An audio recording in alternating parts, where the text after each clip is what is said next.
Would you ever get in a ring with an MMA fighter or a martial arts expert, like a karate or jiu-jitsu guy or girl, or a boxer?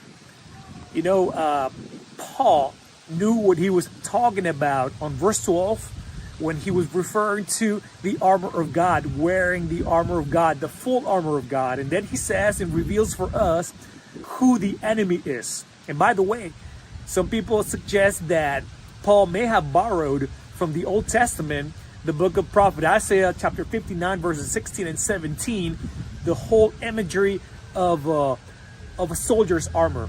Because, especially verse 17, where it says that God himself put on righteousness as a breastplate and a helmet of salvation on his head. And Paul may have just borrowed that and further elaborated. And he did a great, very nice job. Some other people say, no, well, Paul, he lived in a time with a lot of soldiers, and he himself was bound to them on his way to Rome when he was taken to see Caesar, because he appealed to the Caesar, right?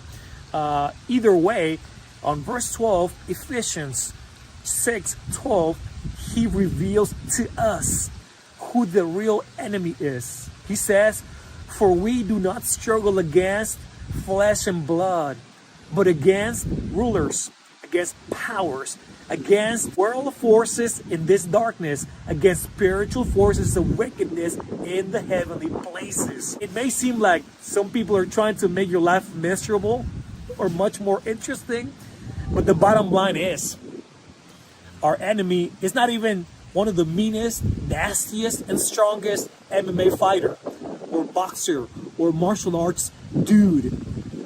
It's actually someone above, way above that. Someone spiritual and supernatural. How do you defend yourself? Well, you gotta put on the armor of God. On verse 14, Paul goes into elaborating, at least mentioning some of the first parts that go to that armor. So remember, put on the armor of God. We're gonna be talking about that. This enemy we're talking about, it's serious. It's pretty serious, and you know what I'm talking about.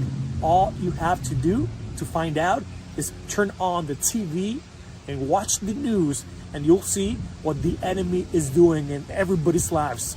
Countries, cities, places. He's messing with everyone in church and outside of church as well. So take this serious. Put on the full armor of God, the 6 parts that go to it. We